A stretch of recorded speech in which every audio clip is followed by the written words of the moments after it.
अस्सलामुअलैकुम वरहमतुल्लाहि वबरकातुह। अऊज़ु बिल्लाहि मिनश शैतानिर रजीम। बिस्मिल्लाहिर रहमानिर रहीम। માહે મુબારક રમઝાનનો ત્રીજો ભાગ આજ પસાર થઈ ગયો.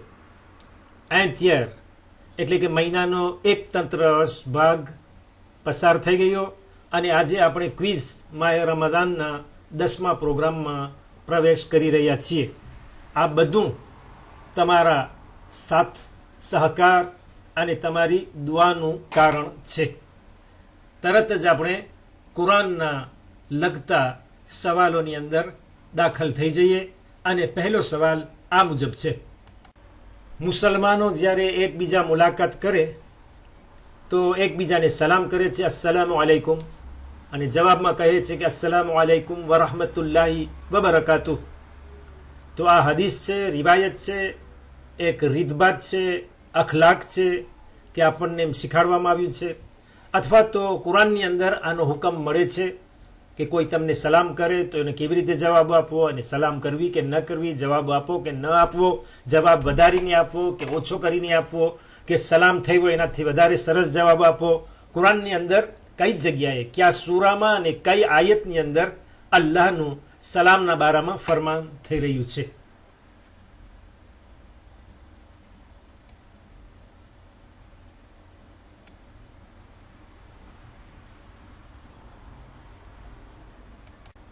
આ પહેલા સવાલનો જવાબ તમને કુરાન શરીફની અંદર સૂરે નિસામાં મળશે, જે કુરાનનો ચોથો સૂરો છે અને તેની 86 નંબરની આયત તપાસી માલુમ કરી લેશો. પરમ દિવસ અને એની પહેલાના દિવસોમાં જે મુજબ આપણે કર્યું હતું એ જ પ્રમાણે આજે પણ સંખ્યા ઉપર સવાલ કરીએ. નોમ્બર, ગણતરી. કદાચ આપણા મદ્રેસાના બચ્ચાઓને એ વાત વધુ પસંદ આવે અને આ જાણકારીનો પણ સવાલ છે. એટલે કે આપણે 12 ઇમામની માનવાવાળી કોમ છે. હવે આ ઇમામ શબ્દ કુરાનની અંદરમાં કેટલી વખત આવ્યો છે? 92 એટલે 92 વખત આવ્યો છે. 24 એટલે 24 વખત આવ્યો છે.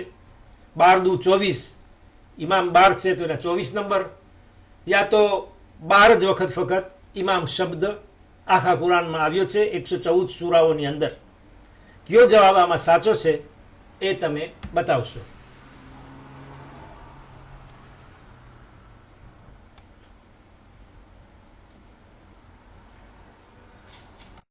જેમ હું પહેલા કહી ચૂક્યો છું એ જ પ્રમાણે અત્યારે પાછો કહું છું કે આ તો કુરાનનો મોજીજો છે. આ તો કુરાનની અંદર ખૂબી અને કમાલ સમાયેલું છે કે આપણને જ્યારે અલ્લાહે 12 ઇમામ પર ઈમાન રાખવાનું કહ્યું છે, 12 ઇમામને માનવાનું કહ્યું છે, તો ઇમામ શબ્દને પણ 12 વખત કુરાનની અંદર રાખ્યો છે. એટલે કે જેટલી ગણતરી આપણને દીધી છે એ જ ગણતરી પ્રમાણે એ શબ્દને પણ કુરાનની અંદર રાખ્યો છે.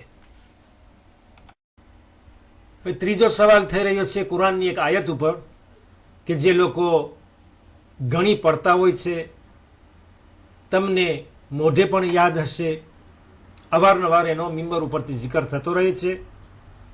એ છે બિસ્મિલ્લાહિર રહમાનિર રહીમ. અલ્લઝીના યુકીમુનસ સલાતા વ યુઅતુનઝ ઝકાતા વ હુમ રાકિઉન. તે કે જે નમાઝને કાયમ કરે છે, નમાઝને અદા કરે છે અને ઝકાત પણ આપે છે જ્યારે કે તે રૂકૂની હાલતમાં હોય. તો આ આયત કેના બારામાં નાઝિલ થઈ છે? કેના માટે નાઝિલ થઈ છે? કોણ એવું કામ કર્યું કે રૂકુની અંદરમાં ઝકાત આપ્યું હોય અને એના માટે અલ્લાહે વખાણમાં આ કુરાનની આયત નાઝિલ કરી હોય? શું હઝરત રસૂલ ખુદા મોહમ્મદ મુસ્તફા સલ્લલ્લાહુ અલૈહિ વસલ્લમ પોતે છે કે જેના ઉપર આ કુરાન નાઝિલ થયું છે? યા તો ઇમામ અલી અલૈહિસ્સલામ છે કે જે રસૂલના સાચા ગાદી વારસ આપણા ઇમામ અને તેના ભાઈ અને જમાઈ પણ થાય, તો એના બારામાં નાઝિલ થઈ છે? યા તો હઝરત સલમાન અલ ફારસી કે જે પૈગંબરના બહુ જ મહાન સાહાબી કે જે ઈમાનના 10 દરજ્જે પહોંચ્યા હતા, એના બારામાં આ જિક્ર થઈ રહ્યો છે? કોણ છે આ 3 માણસોમાંથી, આ 3 હસ્તીઓમાંથી કે જેના માટે આ કુરાનની આયત આસમાન ઉપરથી અલ્લાહે ઉતારી હોય?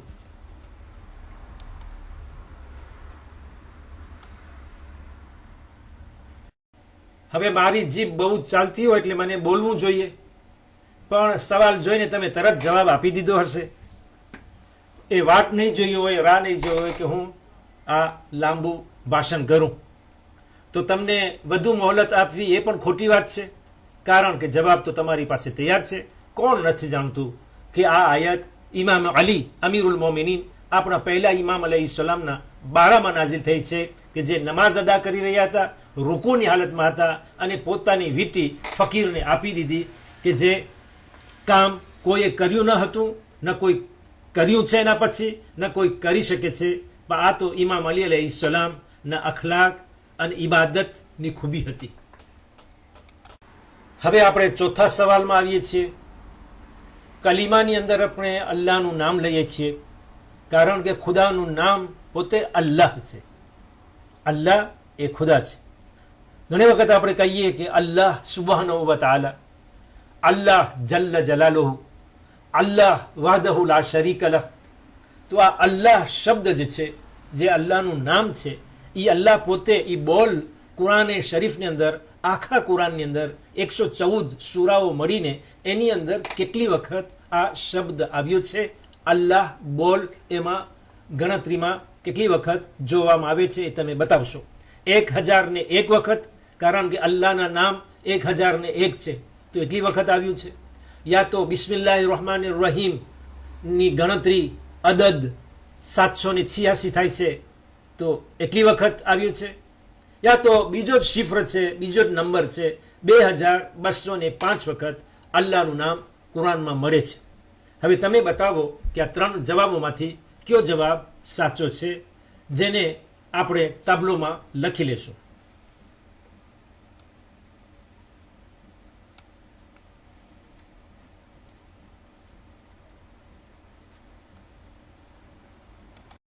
મને ખાતરી છે કે તમારો એ જ જવાબ હશે કે જે તાબલોમાં આફિશે જોવામાં આવે છે.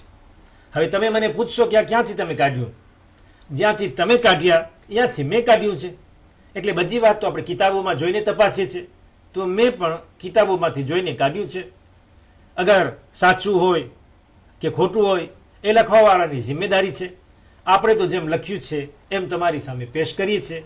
તો 2205 વખત અલ્લાહનું નામ કુરાન શરીફની અંદર આવ્યું છે. વધુ બહેતર તો અલ્લાહ પોતે જાણે છે. વલ્લાહુ આલમ. ગઈકાલની જેમ આજ તમારો વધુ ટાઈમ લેવામાં નહીં આવે. તરત જ હું 5મા સવાલમાં આવી જાઉં છું, અને એ પછી આપણો આજનો પ્રોગ્રામ ખત્મ થશે. 5મો સવાલ એ છે કે અવારનવાર હું તમારી સામે બોલું છું કુરાન, કુરાન, કુરાન મજીદ, કુરાન શરીફ, પણ કુરાનના બીજા નામ પણ કુરાનની અંદર છે. અલ્લાહની કિતાબ જે કુરાન છે એની અંદર કુરાનને બીજા નામોથી પણ બોલાવવામાં આવ્યું છે. તો ક્યાં એ નામ છે કે જેનાથી એમ જણાય છે કે આ કુરાન છે? બીજી કોઈ કિતાબ નથી, પણ કુરાનને કુરાન પુકારી રહ્યો છે, કુરાનને અલ્લાહ એ નામથી પુકારી રહ્યો છે. તો એ વિવિધ નામ અમુક જે તમને ધ્યાન હોય, યાદ હોય, એ તમે આપશો.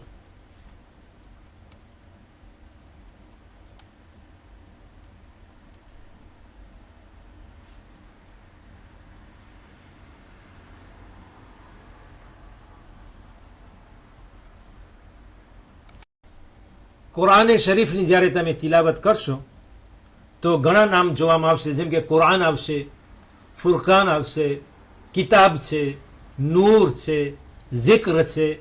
આવા અનેક નામ આવશે જે કુરાનને પોકારવામાં આવે છે. બસ મારા મોહતરમ માવિત્રો, ભાઈઓ, બહેનો અને પ્યારા બચ્ચાઓ, આજનો આપણો આ 10મો પ્રોગ્રામ અહીં ખત્મ થાય છે.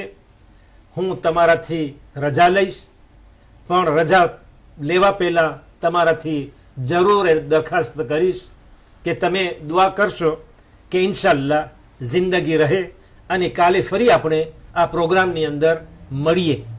બસ એ આશાએ, મોટી ઉમેદ રાખીને અને તમારી દુઆ ઉપર તમને ખુદા હાફિઝ કહું છું. વાલેકુમ સલામ વરહમતુલ્લાહિ વબરકાતુહુ.